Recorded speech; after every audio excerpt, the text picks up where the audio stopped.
Sementara yang Mas Vicky pakai ini kayaknya ada perbedaannya. Tadi yang ini hitam polos semuanya. Sementara punya saya itu ada semacam warna merah seleretnya di tengah, kemudian di bagian lengan ini. Wulung itu biru dongker. Karena kenapa diwarnai wulung? Ya karena Ponorogo dan sekitar dulu memang produsen tom. Wah, Ponorogo Mas. Bisa ngeriak berarti Mas. Wah, berarti sampean sekti Mas, ra iso dianu iki, disantet iki. Hati-hati gue dicacah iki. Dalam hati saya yo, wah iki aku ketoke diajeni nih kene.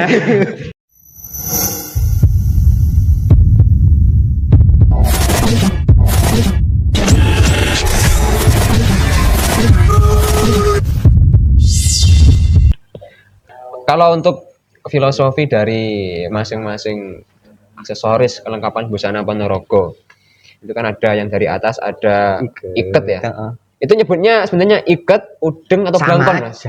Ya kalau blangkon itu sesuatu yang sudah jadi, sudah tercetak, tinggal pakai itu namanya blangkon. Oh ya. Tapi kalau masih manual itu namanya iket atau udeng. Oh gitu. Berarti kalau yang pakai blangkon bentuknya yang seperti tadi yang ada di atas telinga ada. Itu yang memang khas Ponorogan. Iya. Blangkon, iket. Ya, blangkon itu yang sudah tinggal pakai. Kalau iket harus manual itu. Kalau yang di atas telinga ada ini ada namanya apa Mas? Deblengan itu. Itu kan saya tahunya tidak semua iket atau blangkon ada itunya. Itu ada makna tersendiri nggak Mas? Sebenarnya ada makna tersendiri dalam artian gini, pengetahuan yang saya dapat dari para sepuh itu bahwa itu ya kepno kupingmu sebenarnya, bahwa yang harus didengar itu adalah wejangan baik dari sang guru itu. Gitu loh. Perkara wong jobong ngomong elek ya awake dhewe begitu, bernegatif thinking kepada kita itu enggak usah terlalu dipedulikan, yang penting kita berbuat baik. Begitu saja, sesuai dengan arahan sang guru itu sendiri atau warok itu sendiri, warok sepuh. Gitu. Jadi mungkin dulu istilahnya warok punya pengikut ya atau punya padepokan pasti. Kalau sekarang orang menyebutnya santri lah bahasanya. Terus itu tadi untuk biar lebih fokus terhadap ngangsu kawruh itu, enggak usah menghiraukan wah warok dadi opo dan lain sebagainya. Mungkin begitu ya waktu itu filosofinya. Terus dari segi warna tadi yang kenapa kok busana Ponorogan itu dominannya warna ulung atau kalau sekarang warna hitam? Apakah ada mungkin karakteristik tertentu atau nilai tertentu Mas di bagian itu? Kalau kita melihat dari atas dulu ya, kita bicara iket dulu. Namanya iket itu kan segala sesuatu pengetahuan kan itu juga harus diikat ya. Kenapa harus diikat di dalam sebuah sistem berpikir gitu loh?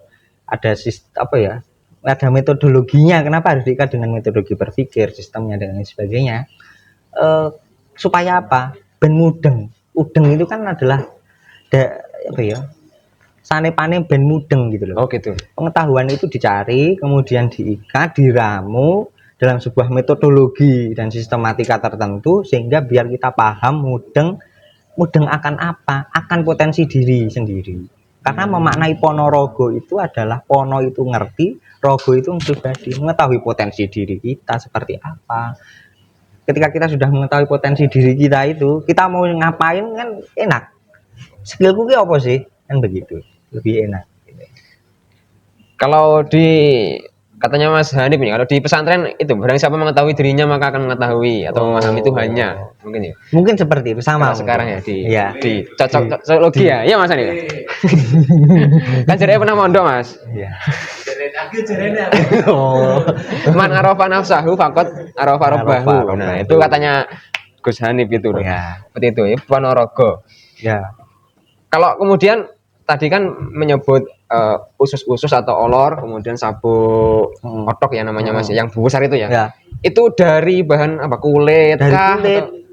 Kulit, pasti kulit ya, entah itu kulit lembu, kulit kerbau, bahkan ada dulu ya. Karena kan enggak boleh. Apa Mas?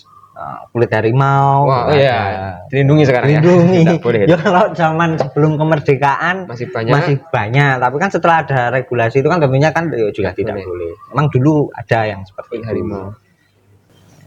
Perbawan. Ya, karena memang kembali lagi kalau kenapa kemudian warna hitam yaitu tadi tentang kedalaman spiritual, kedalaman pengetahuan akan menuju kesempurnaan hidup pasca kehidupan sekarang itu loh.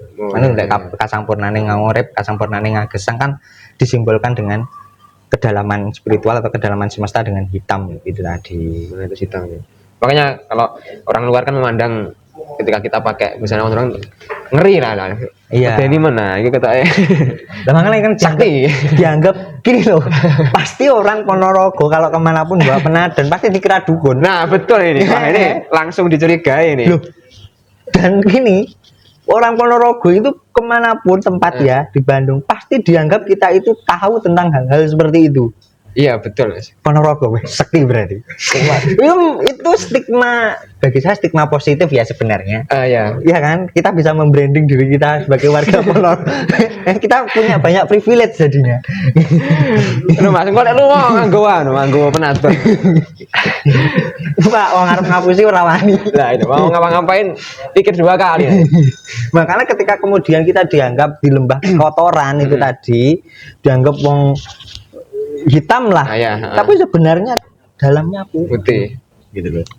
Saya dulu juga pernah ada pengalaman merantau ya, walaupun nggak lama, setengah tahunan di Bogor Mas saya dulu. Lulus SMA lah itu merantau di sana. Nah, teman satu tempat kerja saya itu banyak yang dari Jawa Tengah, dari Kebumen, dari Tegal, Pekalongan, yang itu loh, Negara Ngapak itu lah. Itu mereka ketika baru kenalan ya, kita satu kontrakan gitu. Sampai dari mana Mas? Saya dari Ponorogo. Wah, Ponorogo Mas. Bisa ngeriak berarti Mas. Wah, berarti sampean sekti Mas, ra iso dianu iki, disandat iki. Hati-hati gue dicacah iki. Dalam hati saya yo, wah ini aku kita diajari nih kan ya. Nah, saya mengalami sendiri itu Mas. Betul, kita manfaatkan privilege itu. Iya betul.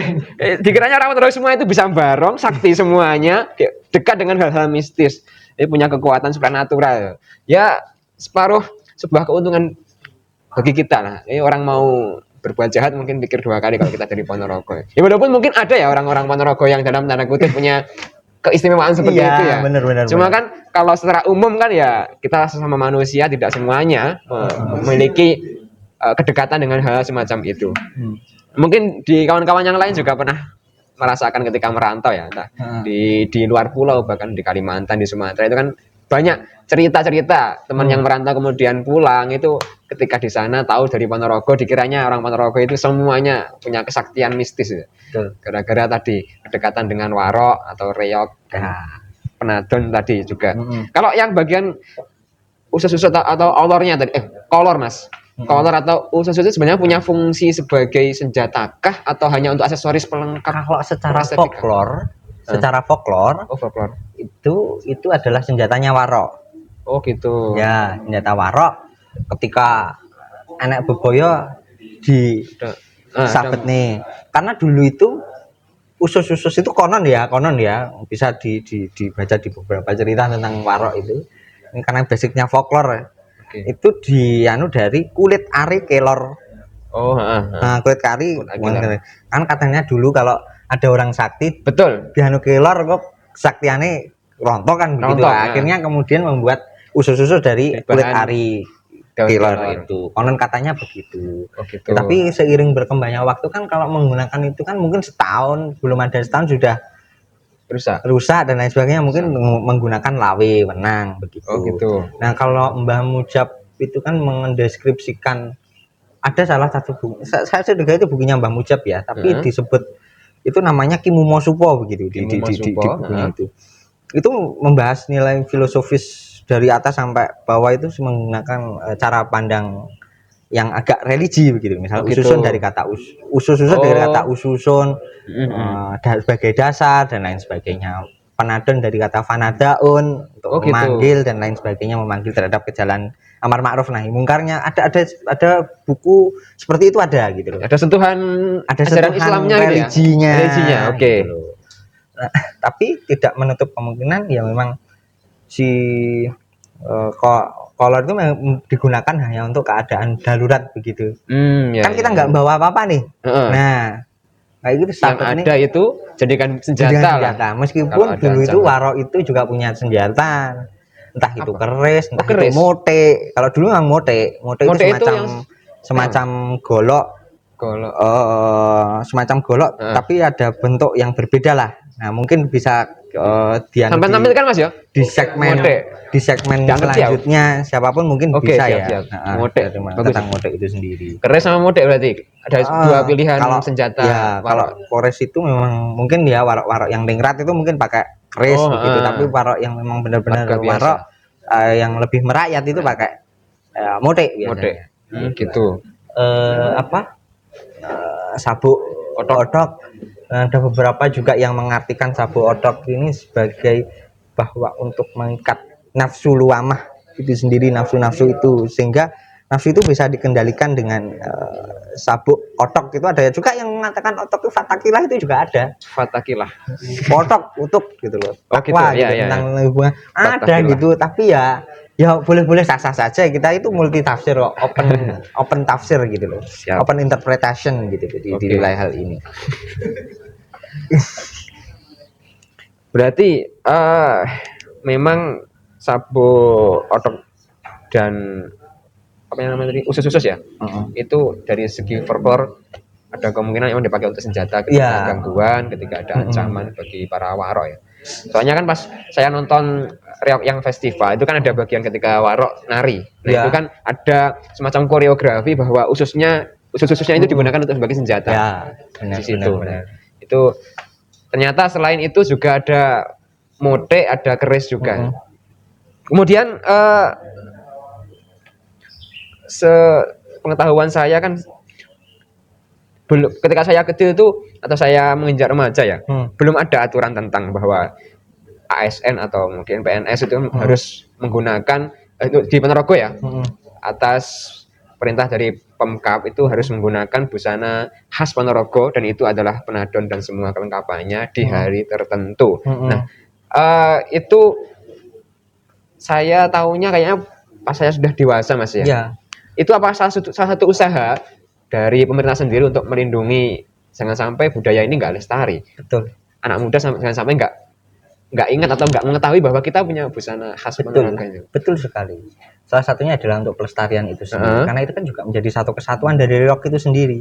Oh iya. Nah, permasalahannya adalah satu, belum ada perda khusus yang mengatur tentang itu.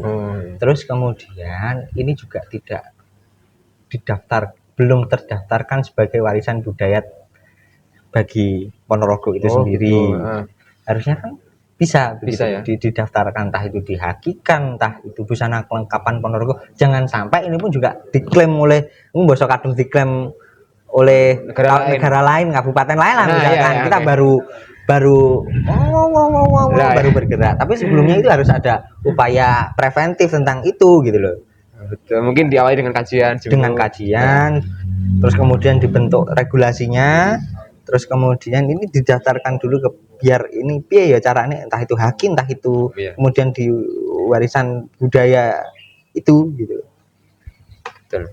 Kalau dari Mas Vicky sendiri ini itu kan usaha dari pemerintah ya, lembaga yang berwenang di situ. Kalau dari usaha warga kita sebagai warga Ponorogo sendiri, masyarakat sebagai yang punya ini, terus anak muda juga yang warga lokal sini, cara kita untuk biar ini tetap lestari, kalau menurut Mas Vicky usaha yang bisa kita lakukan itu bagaimana Mas? Apakah perlu kita gunakan ini setiap hari atau gimana Mas? Ya kalau setiap hari bagi yang hobi, bagi yang seneng nggak masalah gitu loh. Tapi memang ada beberapa misalkan di event kesenian, event kebudayaan, ya gunakanlah pakaian penadon misalkan gitu.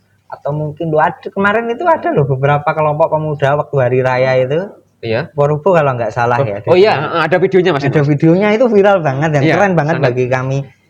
Bagi kita itu yang bergerak di kebudayaan itu. Yang sejarah silaturahmi pakai penadon semua itu kan. Oh iya. Keren gitu loh. Itu salah satu upaya dari teman-teman. Bisa kok sebenarnya, tinggal bagaimana kita itu menginovasi penadon ini bagaimana menjadi pakaian keseharian, kemudian bisa dijadikan tren fashion lah dalam bagi anak-anak muda Ponorogo. Nggak malu lah mereka kalau mau pakai ini. Kan kayaknya jadul banget gitu Mas. Anak zaman sekarang itu harus dibiasakan ya Bapak. Ini khazanah kekayaan kita.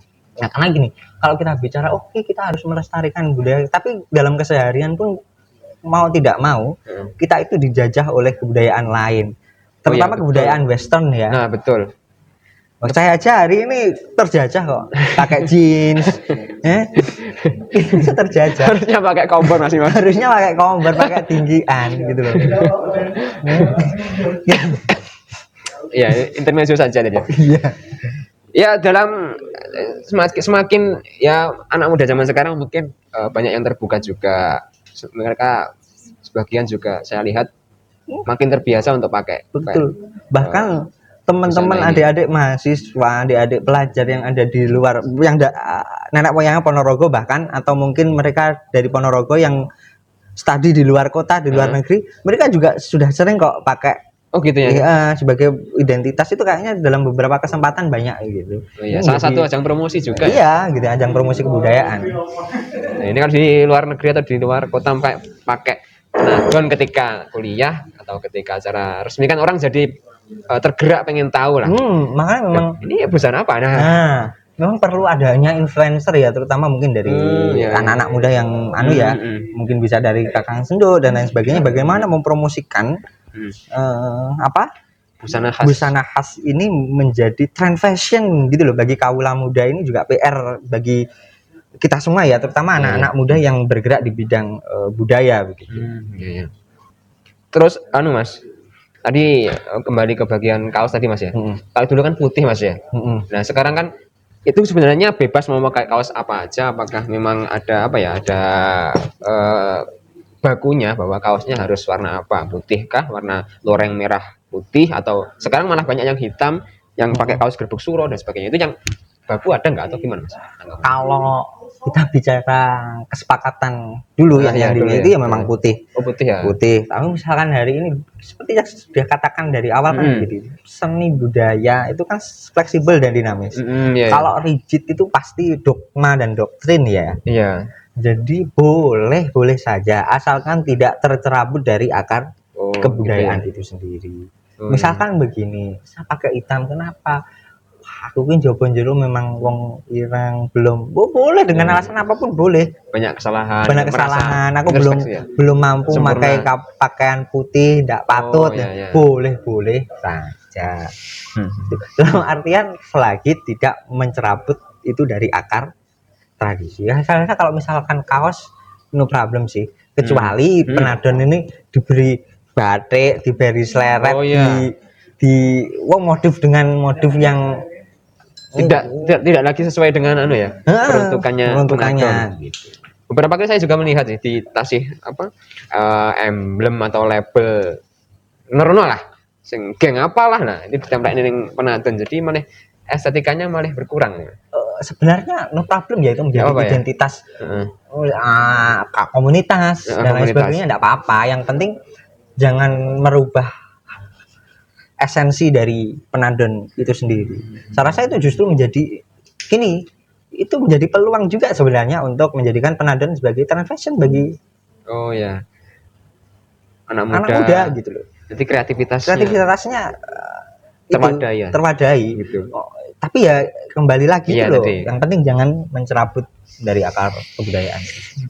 Kalau dari sekarang sendiri, apakah ada semacam perajin lokal Mas yang dia membuat penadon, bahkan menjualnya dan memasarkannya? Pengetahuan Mas Vicky di Ponorogo banyak ya, karena memang kebutuhan penadon tiap tahun, terutama menjelang suro itu kan memang banjir pesanan. Sebenarnya enggak kurang-kurang sih ya, dalam artian untuk pelestarian baju adat dan tradisi ini saya rasa sudah bagus lah, sangat bagus. Tinggal bagaimana ini menjadi tren fashion itu loh PR kita. Sehingga kadang kan masih ada lah beberapa itu yang masih begini. Aduh, isin aku sih betul. Kayak mbah gitu. Yo ngono gitu, tapi nah itu intinya membiasakan diri bahwa kita punya kekayaan intelektual sendiri. Kekayaan berwujud busana khas itu harus bangga lah dengan sehari-hari memakainya seperti itu. Memang semacam harinya penadon itu ya, kalau di Ponorogo ya pas gerbek suro Mas ya. Pasti itu. Terus selain itu bersih desa. Nah betul. Biasanya begitu. Kadang bahkan ada loh genduran itu menjadi penadonan itu. ada. Atau mungkin pas acara sedekah bumi. Ada sedekah bumi. Biasanya pakai itu ya. Eh, ini untuk penutup saja Mas. Jadi kalau menurut Mas Vicky sendiri dalam kalimat yang singkat aja itu makna busana warok atau penadon menurut pribadi Mas Vicky sendiri seperti apa? Menurut pribadi saya sendiri ya Iya. ini. Jadi ya namanya pendapat kan boleh belajar, ini dongeng ya, dongeng. Tipe itu orang mengeng. Betul itu. Dongengan hanya, anggap saja ini dongengan. Bagi saya, bagi penadon ini adalah menciptakan bahwa itu karakter Ponorogo itu sendiri, ketika dengan kedalaman spiritualitasnya, kedalaman bagaimana kita melihat dunia itu cakrawala semesta itu sendiri, sehingga apa yang kita lakukan, kita pikirkan dan lain sebagainya itu juga dalam begitu loh. Karena hitam ini kan atau wulung itu kan simbol dari kedalaman itu sendiri dan simbol keabadian dari semesta itu sendiri, bahwa bagaimana kita juga kedepannya juga mampu menjadikan budaya kita itu abadi dan tak lekang oleh zaman itu. Dan lepas dari itu bahwa seperti tadi abadian itu dari awal penciptaan kita berproses di dunia ini dan hingga dimensi eskatologis atau bagaimana kita kembali seperti Triloka itu tadi. Dan sebenarnya kalau di sini kan ada beberapa, ada kancing ya, Iya, 1, betul, 2, 3, 4, 5 ini kan juga melambangkan dari sila dasar negara kita itu yang harus berdasarkan itu. Dan juga kalau ditarik ke wilayah religi kan juga tentang rukun Islam itu sendiri, atau mungkin kalau di Buddhis ada Pancasila Buddhis itu. Gitu ya. Banyak lah yang bisa kita ambil dari apa penadon itu sendiri. Kalau dibilang ikatnya ya tadi bagaimana kita mengikat pengetahuan itu diikat dalam satu metodologi yang sistematis itu sendiri, sehingga kita bisa paham akan diri kita sendiri, paham akan keluarga sekitar dan keselarasan dunia atau tentang dunia itu sendiri, sehingga tercipta kebahagiaan itu dunia itu bukan melalui gegap gempita tapi tetap sederhana, polo prasojo dan lain sebagainya. Karena busana ini kan busana yang prasojo, tidak banyak aksesoris yang ditampilkan, tapi tetap bagaimana kita itu bisa prasojo tapi tetap merbawani begitu loh. Ini yang menjadi PR apa merbawani itu? Merbawani berkarisma lah, dalam hari padahal Supra motor. Cowok apa namanya? Sigma. Cowok Sigma mil. Sigma. Jadi memang tetap sederhana tapi punya wibawa. Itu memang karakter Ponorogo seperti itu. Karena memang jiwa Ponorogo ini egaliter ya. Tidak ada dalam artian duduk sama rendah, berdiri sama tinggi. Biasanya begitu. Karena kita lebih seneng apa ya, ngobrolnya dengan berbagai umur kan kita enjoyable gitu. Nah itu yang salah satu yang menyebabkan kenapa Ponorogo itu di tempat lain itu dikatakan sekti. Sektinya bukan karena ajinya, tidak, karena proses adaptasinya dengan lingkungan mudah, kemudian sehingga kita bisa diterima oleh semua kalangan. Itu sebenarnya kesaktiannya begitu. Udah akrab ya, karena prinsip egaliter dari warok itu sendiri. Oke, mungkin untuk segmen kali ini kita jeda dulu ya Mas. Istirahat dulu.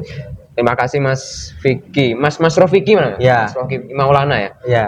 Mungkin bisa dihubungi lewat mana kalau mau? Dihubungi lewat ini aja, podcast ini aja, adminnya nanti bisa menghubungkan. Oke, sip.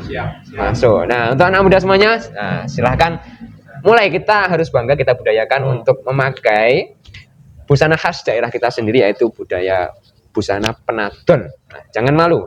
Ini bukan budaya jadul ya, tapi kita pakai penadon, kita ini keren. Gitu ya. Terima kasih Mas Vicky atas waktu dan beberapa keterangannya. Semoga diberi kesehatan selalu ya. Kita nanti insya Allah gabung lagi lah di segmen yang lain, pembahasan yang lain. Demikian sobat untuk kali ini, semoga bermanfaat. Nantikan di episode berikutnya. Salam budaya.